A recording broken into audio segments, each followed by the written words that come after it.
Hi hello నమస్తే welcome back to Uma's kitchen. ఈరోజు వీడియోలో శ్రావణ మాసంలో చేసుకునే 4 రకాల ప్రసాదాలు ఎలా చేసుకోవాలో చూద్దాం. పులిహోర, పూర్ణం బూరెలు, పరమాన్నం, బెల్లంతో చేసే సేమియా పాయసాన్ని ఎలా చేసుకోవాలో ఈ వీడియోలో చూద్దాం. సేమియా పాయసాన్ని ఇలా చేసి చూడండి. బెల్లంతో చేసినా సరే పాలు విరిగిపోకుండా చక్కగా వస్తుంది. ఇక లేట్ చేయకుండా వీడియోలోకి వెళ్ళి ఎలా తయారు చేసుకోవాలో చూద్దాం.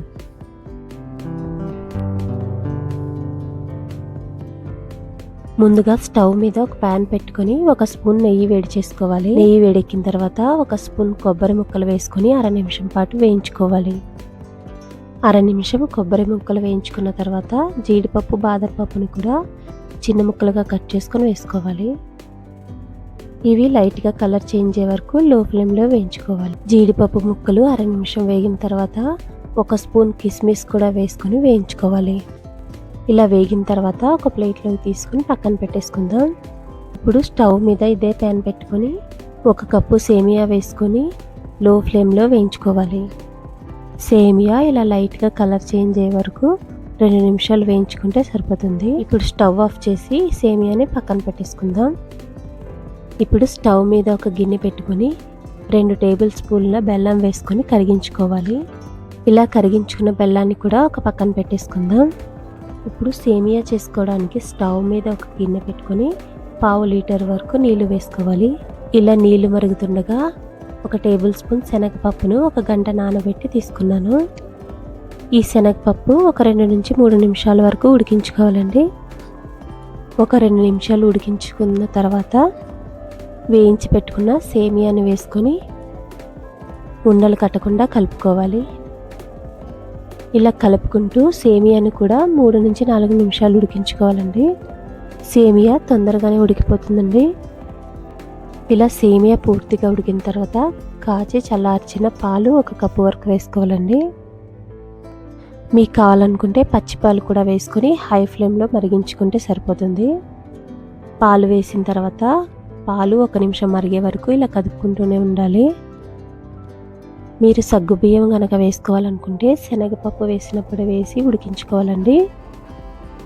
పాలు 1 నిమిషం పాటు హై ఫ్లేమ్లో మరిగిన తర్వాత ముందుగా కరగబెట్టుకున్న బెల్లం పాకాన్ని స్ట్రైనర్లో వడకట్టి వేసుకోవాలి.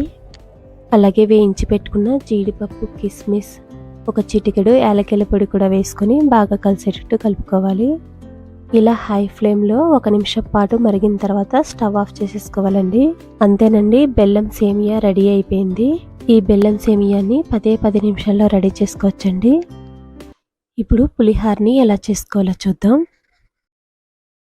ముందుగా రైస్ ఉడికించుకోవడానికి 1 కప్పు రైస్ని 2 సార్లు శుభ్రంగా కడుక్కోవాలి. ఇలా కడిగిన తర్వాత 1 కప్పు రైస్కి 2 కప్పుల వాటర్ వేసుకోవాలి. తర్వాత 1/2 స్పూన్ పసుపు, 1/2 స్పూన్ ఆయిల్ వేసుకోవాలి. ఇలా ఆయిల్ వేసుకోవడం వల్ల రైస్ పొడి పొడిలాడుతూ పులిహోరకి చక్కగా ఉడుకుతుంది. తర్వాత 2 విజిల్స్ వచ్చిన తర్వాత రైస్ను పక్కన పెట్టుకోవాలి. ఇప్పుడు చింతపండు రసం కోసం 50 గ్రాముల చింతపండును ఇలా రసం తీసి రెడీ చేసి పక్కన పెట్టుకున్నాను. ఇప్పుడు పులిహోరకి పోపు వేసుకోవడానికి స్టవ్ మీద ఒక బాండీ పెట్టుకొని 2 టేబుల్ స్పూన్ల ఆయిల్ వేడి చేసుకోవాలి. ఇలా ఆయిల్ వేడైన తర్వాత 1 స్పూన్ ఆవాలు, 1 స్పూన్ జీలకర్ర వేసుకొని వేయించుకోవాలి. ఆవాలు చిటపడమన్న తర్వాత 2 టేబుల్ స్పూన్ల పల్లీలు వేసుకోవాలి. స్టవ్ని మీడియం ఫ్లేమ్లోనే ఉంచుకొని వీటిని చక్కగా వేయించుకోవాలి. ఇవి 1 నిమిషం వేయించుకున్న తర్వాత 1 స్పూన్ శనగపప్పు, 1 స్పూన్ మినపప్పు, 1/2 స్పూన్ మెంతులు వేసుకోండి. ఇలా 1/2 స్పూన్ మెంతులు వేస్తే పులిహోరకి మంచి టేస్ట్ వస్తుంది. తర్వాత ఒక 5-6 ఎండుమిరపకాయలు వేసుకుని వేయించుకోవాలి. అలాగే కారానికి సరిపడా 4-5 కట్ చేసిన పచ్చిమిరపకాయ ముక్కలు, కొంచెం కరివేపాకు కూడా వేసుకుని వేయించుకోవాలి. స్టవ్ని లో టు మీడియం ఫ్లేమ్ అడ్జస్ట్ చేసుకుంటూ ఈ పప్పులన్నీ మంచి సువాసన వచ్చే వరకు వేయించుకోవాలి. ఇవన్నీ వేగడానికి 3 నుంచి 4 నిమిషాలు పడుతుందండి. ఇప్పుడు ముందుగా రెడీ చేసి పెట్టుకున్న చింతపండు వాటర్ వేసుకొని బాగా కలుపుకోవాలి. అలాగే 1 స్పూన్ సాల్ట్, 1/2 స్పూన్ పసుపు వేసుకొని బాగా కలుపుకోవాలి. ఇలా వేసిన తర్వాత ఒకసారి మొత్తం బాగా కలుపుకోవాలి. ఇలా చింతపండు గుజ్జు దగ్గర పడేలోపు ఈ పులిహోర కోసం స్పెషల్ పౌడర్ రెడీ చేసుకుందాం. మిక్సీ జార్లోకి 1 టేబుల్ స్పూన్ ఆవాలు, 1/2 స్పూన్ మెంతులు, 1/2 స్పూన్ జీలకర్ర, 1/2 స్పూన్ ధనియాలు, అలాగే ఒక 10 మిరియాలు కూడా వేసుకోవాలి.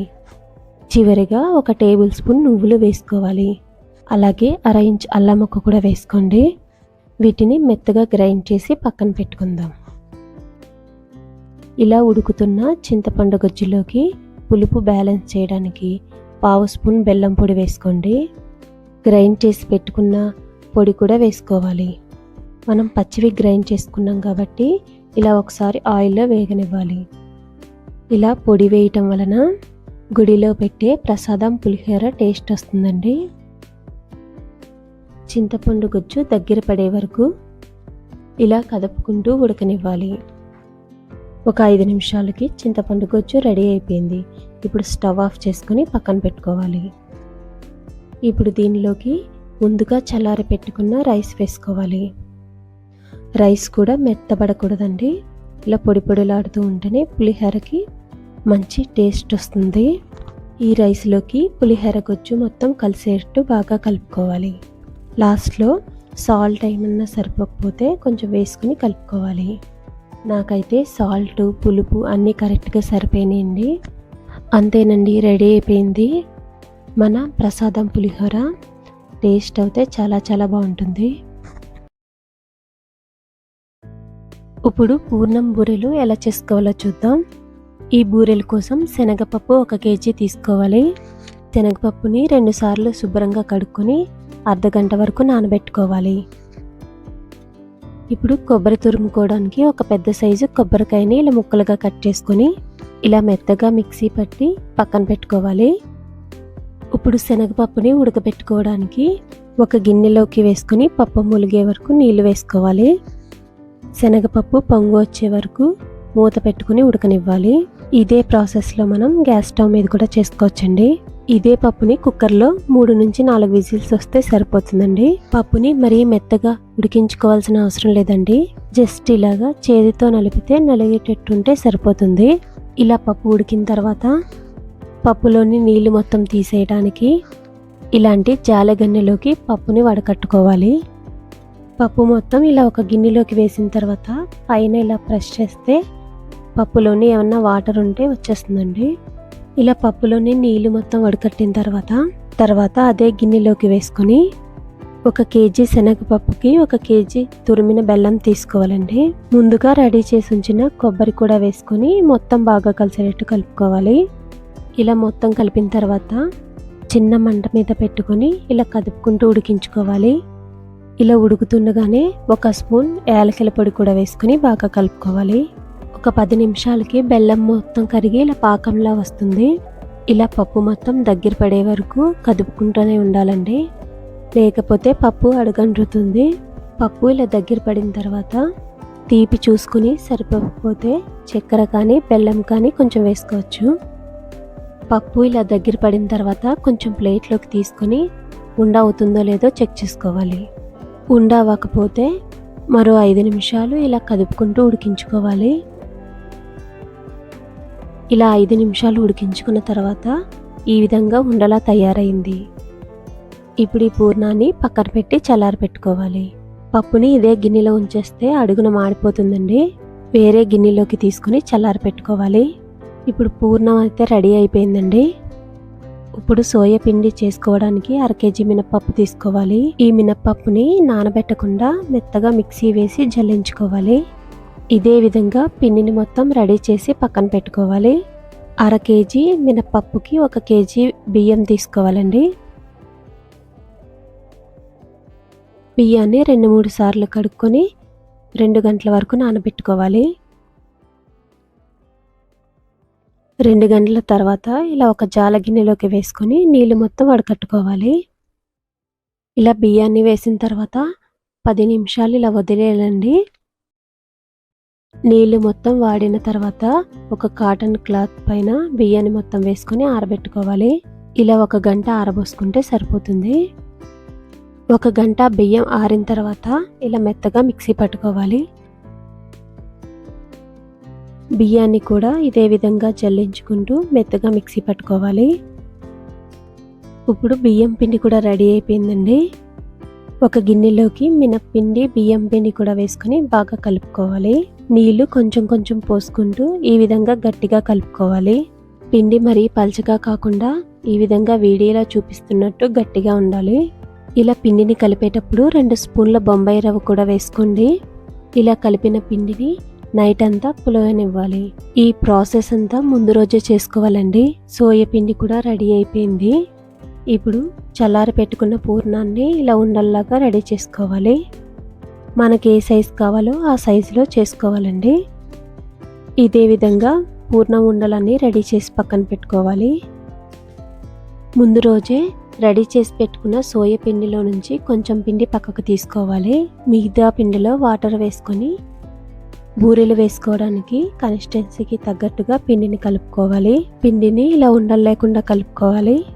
పిండిని ఇలా కలిపిన తర్వాత పూర్ణము ఉండలు ఒక్కొక్కటిగా వేసుకొని నూనెలో వేసుకోవాలి. ఇలా బూరెలు వేసుకునే ముందే నూనె బాగా మరిగి ఉండాలి. ఇలా బూరెల్ని గోల్డెన్ బ్రౌన్ కలర్ వచ్చే వరకు వేగనివ్వాలి. చూడండి, ఇలా మంచి కలర్ వచ్చిన తర్వాత తీసుకుని జాలగిన్నెలోకి వేసుకోవాలి. అంతేనండి, మిగతా బూరెలు కూడా ఇలాగే చేసుకోవాలి. పిండి కలిపేటప్పుడు 2 స్పూన్ల బొంబాయి రవ్వ వేసాం కదండి. పైన క్రిస్పీగా లోపల సాఫ్ట్గా చాలా బాగుంటాయి. ఇప్పుడు బెల్లం పరమాణాన్ని ఎలా చేసుకోవాలో చూద్దాం.